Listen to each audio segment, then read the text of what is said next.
My fiancée broke up with me for a better man that her family picked. She flung the ring at me. You're sad. Keep your cheap ring.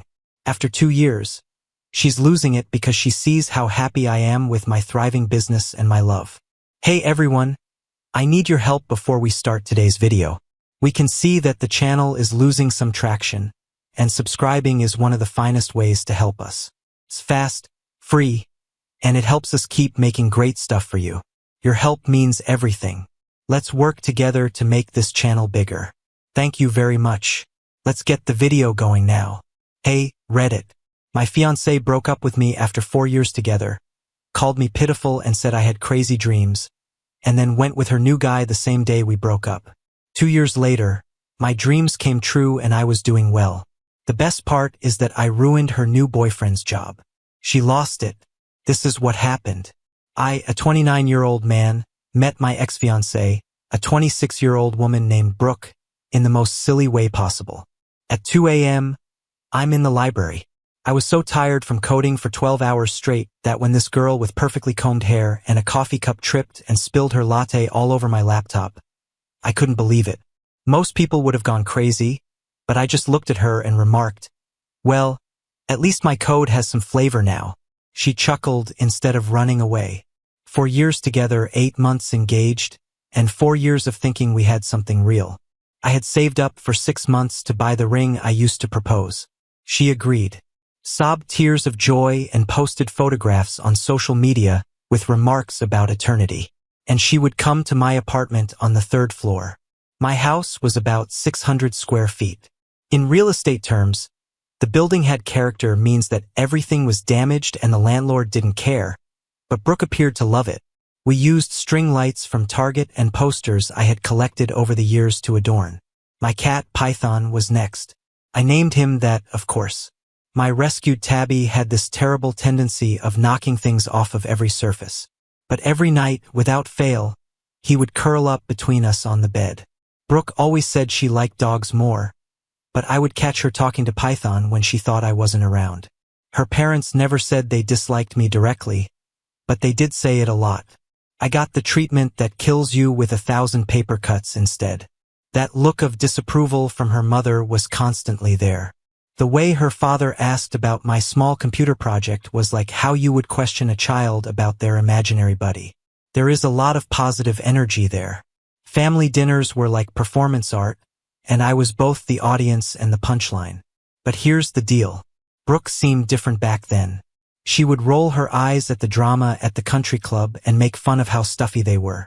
We'd be sitting on my futon, eating Chinese takeout and watching Netflix on my laptop, which took 5 minutes to load anything. She'd tell me that none of the money stuff mattered. That was a total lie. But I'm getting ahead of myself. About 6 months before the end, our relationship started to fall apart. Brooke's college roommate was getting married. For months, I saved up money to rent a nice tuxedo and buy a wedding gift. Since we are engaged, I thought this would be fun. A look ahead to our own wedding. It felt like we were in another world when we went to the reception. There were ice sculptures, a live orchestra, and champagne that probably cost more per bottle than I spend on groceries each month. I felt like I had walked onto the wrong movie set since everyone looked like they had just come out of a magazine. Brooke was a good fit. Of course, she was in her element talking to old classmates about their positions at investment banks and consulting firms, their new apartments in cool areas, and their plans for lavish vacations. I'm standing there sipping a single drink and trying to talk to individuals who keep asking what I do. They lose interest as soon as I mention startups. Brooke had asked not to sit with her college buddies since they sometimes be a little too much. But somehow we wound ourselves at a table with her parents' friends instead. They were elderly couples with a lot of money who spent the whole time chatting about their real estate and stock holdings. I tried to explain my startup in words they would understand when they asked about my work. That was a big error. One guy literally laughed and said, "Still playing with computers, huh? When are you going to get a real job? Especially now that you're getting married. Time to grow up." And here's the part that stung. Brooke didn't defend me. She just looked embarrassed and changed the subject to the bride's dress. Later, when I brought it up in the car, she said I was being too sensitive and that I should have just played along better. The second incident happened a few weeks later when her mother invited me for coffee without Brooke.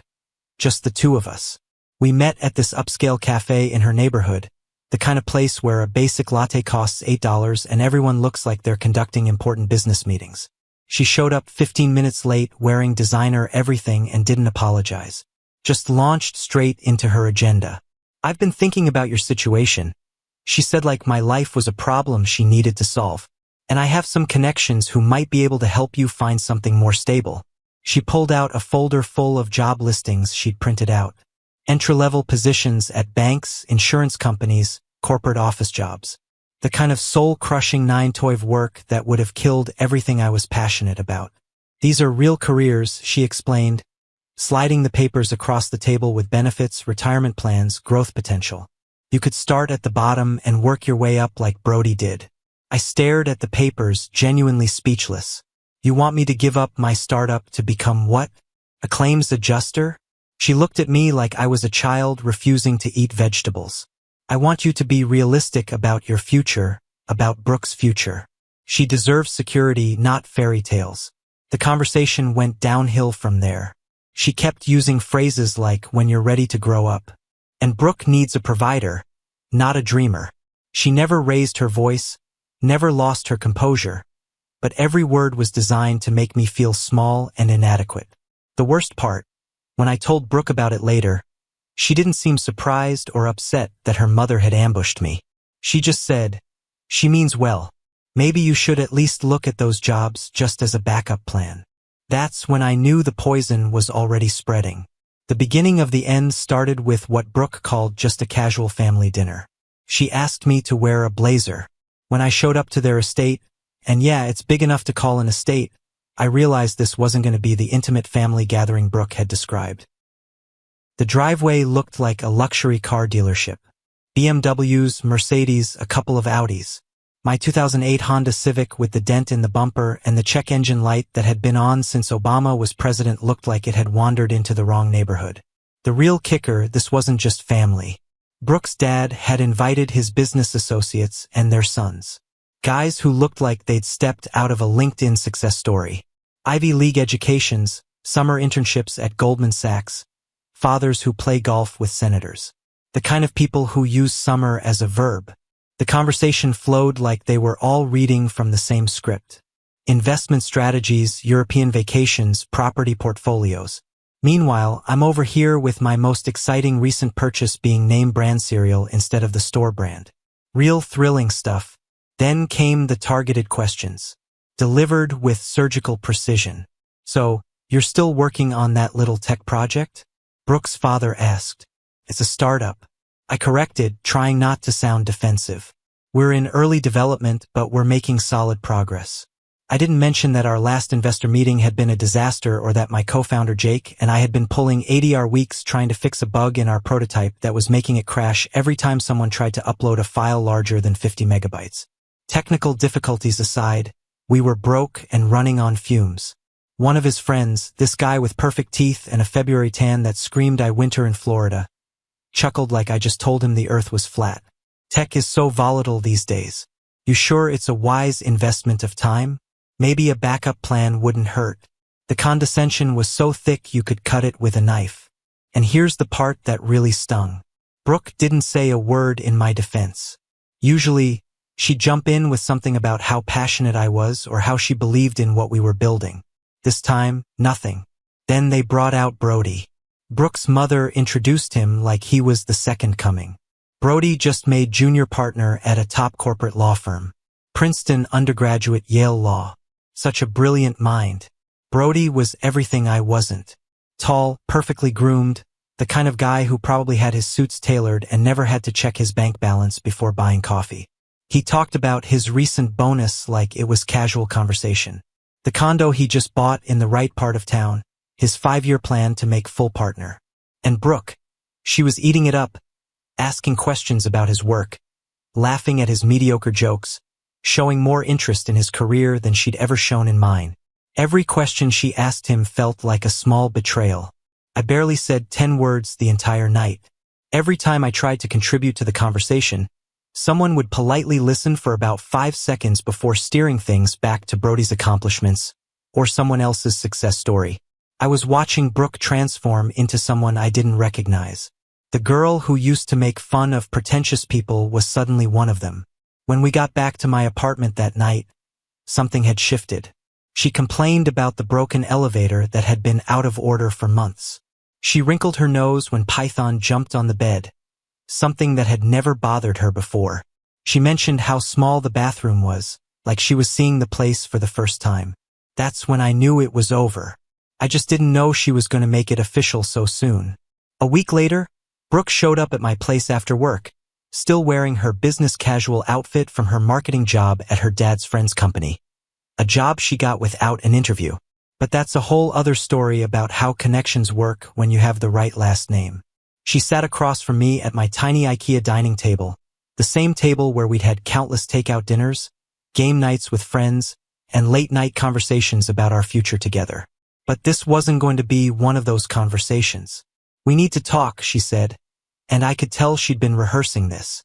"I've been doing a lot of thinking," she continued, not meeting my eyes, about us, about my future, about what I need. I knew where this was heading, but I let her talk. "I love you, but I need stability. I can't keep waiting for you to figure it out. My family made me realize I need someone who's already there. Someone who can provide the life I deserve. Someone like Brody," I said flatly. She didn't even have the decency to look surprised that I'd connected the dots. "Yes, someone like Brody." And then her mask slipped. "Look, I tried to make this work," she said, gesturing around my cramped apartment like it was evidence of some moral failing. "I really did. But I can't pretend anymore that this is the life I want. Living in some rundown building, worrying about money, dating someone who can't even afford to take me somewhere nice." This was the same person who used to say she loved our cozy nights in, who claimed she didn't care about fancy restaurants or expensive things. "You're 29 years old and you're still playing with computers in your bedroom like you're 19, she continued, her voice getting sharper. "Brody owns a condo downtown. He takes me to restaurants where people recognize him. He doesn't have to save up for months just to buy a decent ring." That last part hit like a physical blow. I'd worked double shifts for 6 months to afford her engagement ring. It wasn't huge, but it was real and I'd been proud of it. "Wow, I didn't know that's what you thought about it. Brooke, you've been telling me this for 4 years. Why spend all that time?" she went on. "I gave you 4 years to get your act together and become someone worth staying with. But you're still the same broke dreamer I met in college, except now you're older, and it's just pathetic." After some back and forth, the argument escalated and she did something I'll never forget. She yanked the engagement ring off her finger and threw it at me. It bounced off my chest and clattered onto the floor. "Here, take your cheap ring back," she said with disgust. "Broy's already talking about getting me a real one from Tiffany's, not some discount jewelry store." I stared at the ring on the floor. The ring I'd saved up for. The ring she'd cried happy tears over just months ago. The ring that represented everything I'd hoped we'd build together. "You know what's pathetic?" I said, standing up. "Pretending to love someone for 4 years while secretly keeping score. Pretending to be someone you're not because you're too much of a coward to own your shallowness from the start." Her face flushed red. "At least I'm not wasting my life chasing some impossible dream that's never going to happen." "You're right," I said, picking up the ring from the floor. "You're not wasting your life. You're just wasting mine." She grabbed her purse, suddenly eager to leave now that she'd said her piece. "Brody is picking me up at 8. The final twist of the knife." She wanted me to know she was going straight from ending our engagement to a date with her upgrade. "Good for you," I said, opening the door for her. "I hope you're very happy together." 2 days later, she was Instagram official with Brody. Not even a week after ending our engagement, there they were in matching outfits at some luxury resort in the Hamptons. His arm around her waist, her smile wide and carefree. Caption: "Found my forever." Meanwhile, I was still sleeping on the side of the bed we used to share. Still finding her hair elastic bands in random places. Still had half her stuff in my apartment because she hadn't found time to pick it up yet. The engagement ring sat on my dresser, a daily reminder of how stupid I'd been to believe in forever. I wish I could say I channeled my heartbreak into immediate success, that I became some tech mogul overnight through sheer force of will. But that's movie nonsense. Real life is messy. I spiraled hard. My startup crashed exactly 1 month after our breakup. Our investors pulled out after our prototype failed spectacularly during what was supposed to be our big demo. The app crashed 3 times in the first 5 minutes. And when it finally worked, it ran so slowly that everyone in the room started checking their phones. Jake, my co-founder, took a job at Microsoft 2 weeks later. Can't blame him. He had student loans and a girlfriend who actually supported his career. I was suddenly alone with a failed company, a lease I couldn't afford, and savings that were disappearing faster than free food at a college event. I had to give up the apartment, but my friend Kai saved my ass. This guy I'd known since freshman year, who never quite understood what I saw in Brooke, but supported me anyway. His place was even smaller than mine, a 1-bedroom where the living room doubled as his office. But he cleared out half his closet without me even asking, and let me and Python crash in his spare room. Kai's reaction when I showed up at his door with my life in garbage bags. Dude, I always knew she was high maintenance, but damn, she really said your ring was cheap. That thing cost more than my car. Then after a pause, well, my car is a piece of but still. That's a real friend right there. Meanwhile, Brooke's perfect new life was playing out like a highlight reel on social media. Vacations to places I'd only seen in movies. Dinners at restaurants where the menu doesn't have prices. Every post felt personal, like she was saying, "See, this is what I deserve. This is what you never could have given me." The absolute lowest point came when I ran into Brooke and Brody at a cafe downtown. I was there picking up an Uber Eats order because that's what my life had become. My car's AC had been broken for 3 months. I couldn't afford to fix it, so I was driving around in 90 degrees heat with the windows down, sweating through whatever clean shirt I had left. My phone was at 15% battery after a 10-hour shift, and I still had 4 more deliveries to make if I wanted to hit my daily goal. There they were, sitting outside like they'd stepped out of a lifestyle magazine. Brooke had this new haircut, one of those expensive styles that looks effortless, but probably took 2 hours and cost more than I made in a week. Brody was wearing sunglasses that I'm pretty sure cost more than everything I was wearing combined.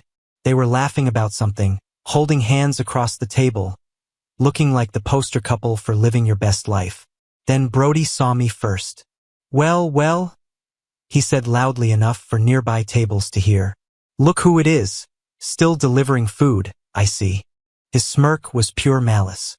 This wasn't accidental recognition. He was enjoying this. Brooke looked up and saw me standing there in my wrinkled Uber Eats shirt, holding a bag of food that cost more than I'd spent on groceries all week. For a split second, I thought I saw something flicker across her face. Guilt, maybe. But then she smiled. Actually smiled. The condescension was suffocating. I grabbed the bag and walked away without another word. But I heard Brody say just loud enough for me to catch. "Dodged a bullet there, didn't we?" And Brooke's laugh in response. That moment broke something in me. Standing there in the summer heat, sweating through my uniform, listening to my Fiancée and her new boyfriend mock my failures. That was the last day I allowed myself to be a joke.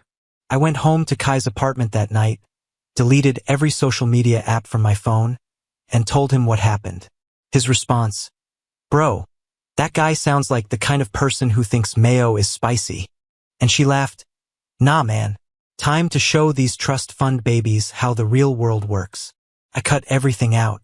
Social media, distractions, self-pity, negative people.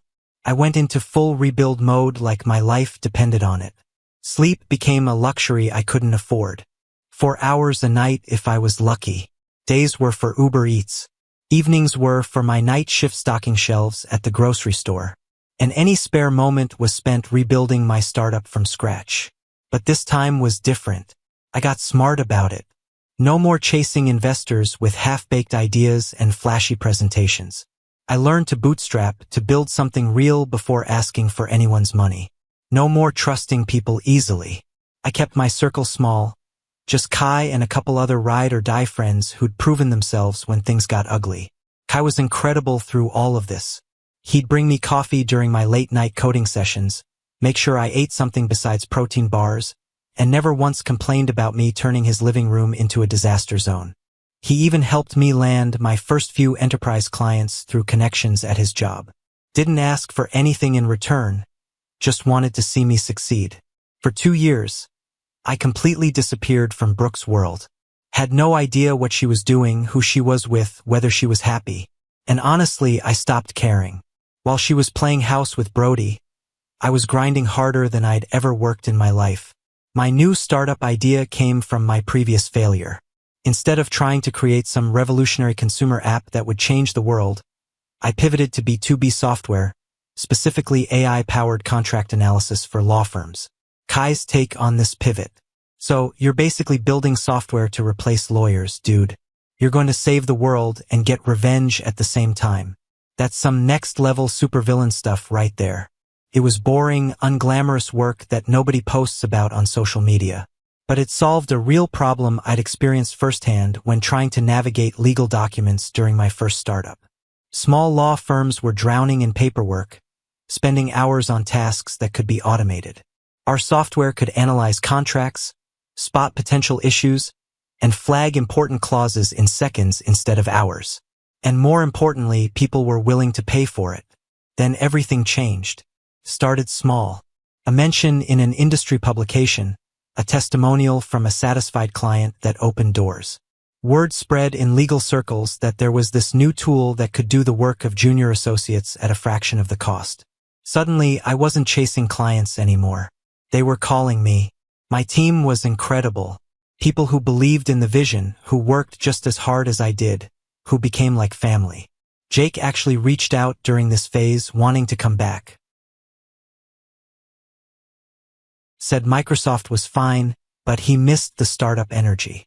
I told him we were good. Not out of spite, but because the team I had now was solid. Within months, we were scaling fast, really fast. We landed a contract with one of the top 5 law firms in the country, which led to more contracts, more recognition, more investors wanting in. The company that had started in Kai's living room was suddenly opening offices in London and Singapore. We were expanding globally, disrupting an industry that had operated the same way for decades. But here's the beautiful irony. Our biggest market disruption was in corporate law, specifically financial services law, the exact area where Brody worked. Our AI tools were making junior associates obsolete, automating the grunt work that guys like Brody had built their early careers on. When I realized this connection, Kai nearly choked on his coffee, laughing. Wait. You're telling me that your company is literally putting trust fund lawyers out of business and Captain America wannabe has no idea. The first time I saw Brooke again was at an industry conference. Not as a guest this time, but as a featured speaker. A year earlier, I couldn't have afforded the entry ticket. Now, I was on the main stage talking about how AI was reshaping legal services to an audience of executives and investors. After my talk, shaking hands with people who wanted to do business, I spotted Brooke's parents across the room. The change in their demeanor was immediate and obvious. Her mother's glass froze halfway to her lips. Her father, who had once mocked my little computer project at his dinner table, gave me a slow, respectful nod. Then I saw Brooke. She was standing off to the side, frozen, staring at me like she'd seen a ghost. She looked good, but different. The carefree confidence from her Instagram posts was nowhere to be seen. She looked smaller somehow. We didn't approach each other. We didn't speak, but I saw the exact moment the realization hit her. The moment she understood that the pathetic guy she'd left behind was now more successful than anyone in her family's social circle. Kai's text when I told him about seeing her. Did she look like she just realized she fumbled the bag? Please tell me she looked like she just realized she fumbled the bag. From that night on, everything accelerated. Word travels fast in certain circles, especially when someone goes from zero to hero in a couple of years. Within weeks of that conference, I started getting invitations to events I'd never heard of. Brooke's father personally reached out to invite me to one of these events. I accepted, not because I wanted their approval, but because I knew exactly what this was about. They wanted to be associated with my success. When I arrived at the event fashionably late because why not, I immediately spotted Brooke and Brody. Brody looked different, stressed. His shoulders were tense. He kept checking his phone, and he had this haunted look that comes from knowing your world is falling apart but not being able to stop it. His firm had been hemorrhaging clients to companies like mine. Traditional law firms were struggling to compete with AI-powered efficiency, and the old guard was panicking. They were trying to adapt but failing, losing business to younger, more innovative companies that could deliver better results faster and cheaper. Brody probably still didn't know I was behind his problems, but he was definitely feeling the pressure. Meanwhile, Brooke knew exactly who I was. When our eyes met across the room, I saw the same expression from the conference, but worse. Pure, undeniable regret. A week after the event, she reached out. I had deleted her number years ago, but her message still came through. Hey, it's been a while. I was wondering if we could catch up sometime. Just talk. I ignored it. Then she made a desperate move. She showed up at my office. My team had left for the day, and I was finishing up some emails when the security guard called up. There's a woman here asking to see you. Says it's important. I didn't need him to describe her. I debated having security escort her out, but then I realized this was my moment. The moment I'd been unconsciously preparing for since the day she walked out of my life. So I let her up. She walked into my corner office, hesitantly, looking around at the modern furniture. The awards on the wall, so different from the cramped apartment we'd once shared. Her confidence was completely gone. The dismissive attitude had been replaced by something I'd never seen from her before. Genuine nervousness.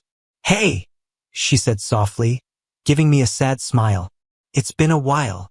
I leaned back in my chair, arms crossed, and said nothing. Just watched her fidget under my gaze. She took a deep breath. I was wrong about everything. I listened to my family and threw away something real. She bit her lip, searching my face for any reaction. I miss you. I miss us. She nodded quickly, hope flickering in her eyes. I know I hurt you, but maybe we could start over. Try again. I stared at her for a long moment, then laughed. Not angrily, not bitterly, just genuinely amused. Start over? I repeated, shaking my head.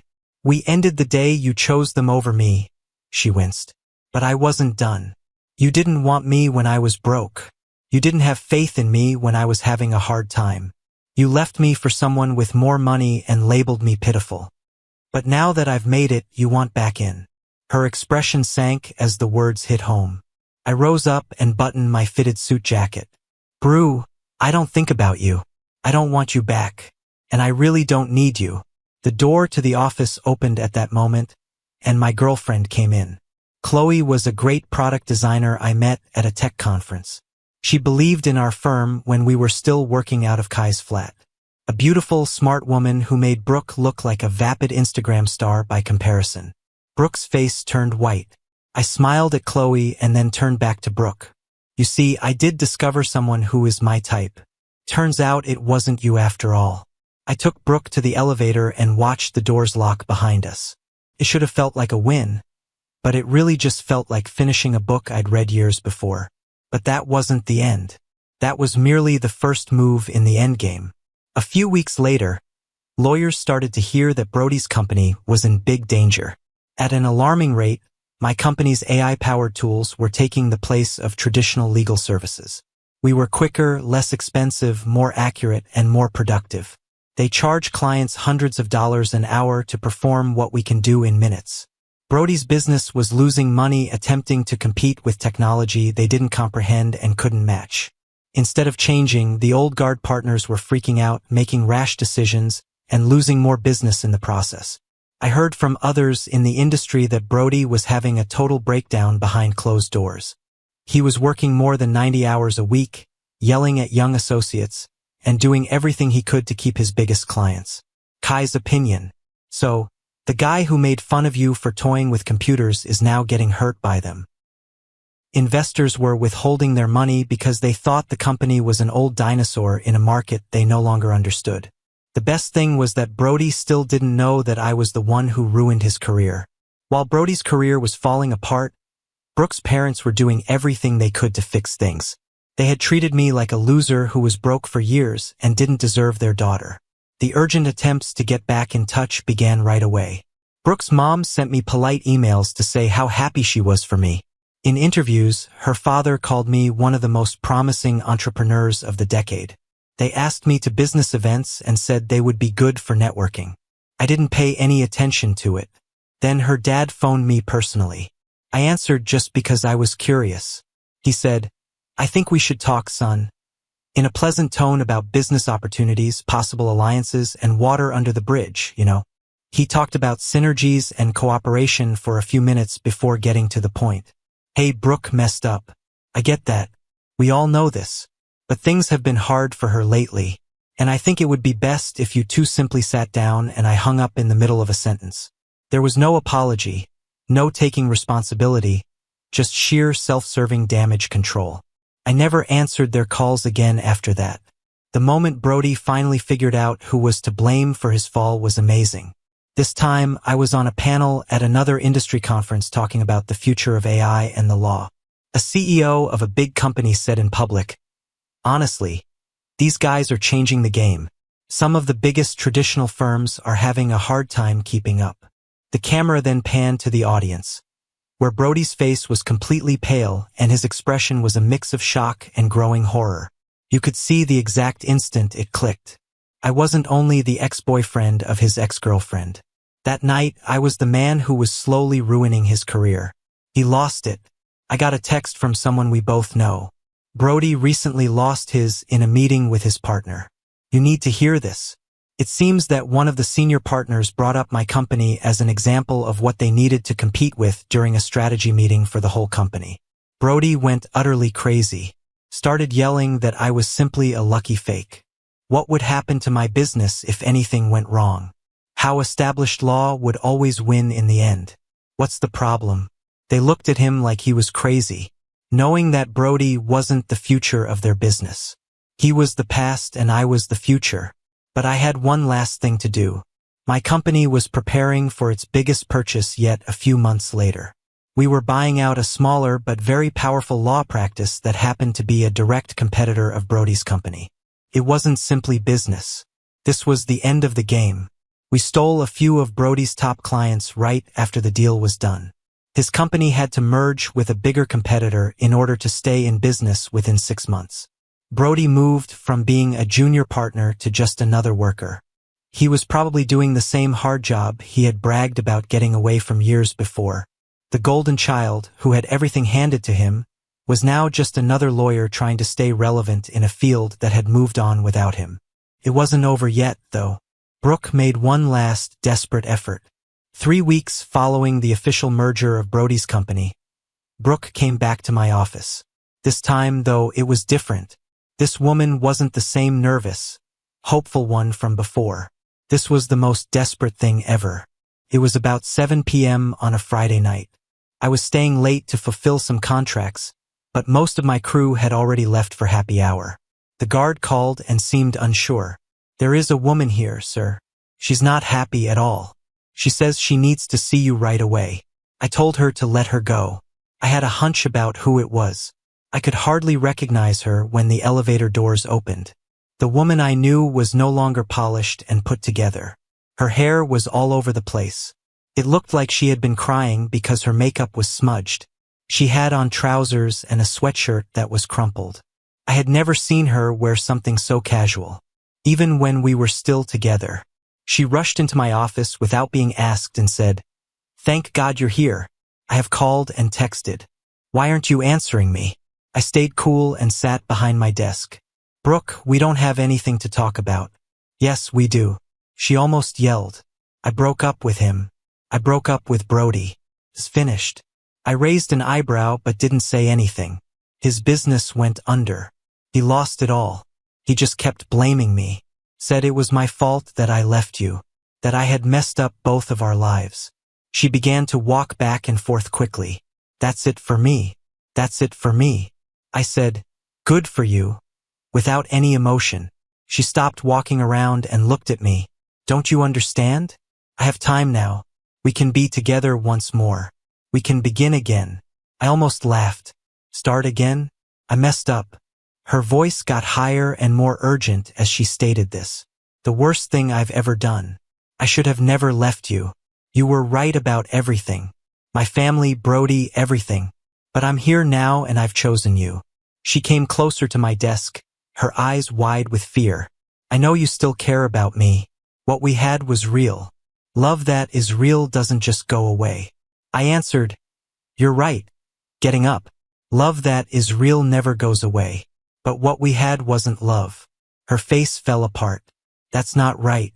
You left me as soon as something better came along. That's not love. That's easy. I didn't understand. My family made me do it. I was dumb and young. Brooke, you were 26. You weren't a kid. She started to cry, ugly wailing. Please, I'm begging you. I don't have anything left. My folks won't even answer the phone when I call. You're the only thing I have. I responded coldly. I'm not your anything. I'm also with someone else. You have to go on. She grabbed my arm and held on tightly. I was wrong about the ring. It was lovely. I was just afraid. I jerked my arm back. Don't. But she couldn't stop. Anything goes with me. I will work. Everything about me will change. Please just take me back. I love you. I have always adored you. No, Brooke. It's time for you to go. No, she yelled. You don't get it. I made a mistake. One. You can't keep punishing me. After that, I contacted security. Why are you calling security? She reached for the phone to stop me. Don't you dare. You can't just kick me out. I quickly put the phone out of her reach and called. Safety. I need someone to show a guest out of my office. You jerk. She yelled. I loved you. You got the best years of my life. Tony, the guard, showed up. I'm going to require you to come with me. Ma'am. No, you don't get it. She yelled at Tony and then turned back to me. I'm giving you everything, my whole life. How can you just toss that away? I gazed at her and didn't say anything. Then Tony led her to the elevator while she was still screaming and yelling. That person only cares about you when you're old and alone, and she steals everything from you. You'll always remember that I loved you more than anyone else. The doors of the elevator shut, and she was gone. I stood there for a bit in the quiet of my office before texting Kai. I just had security take Brooke out. She went utterly crazy. I didn't have to ruin Brooke's life after all. She accomplished that by giving up real love for things that made her feel important.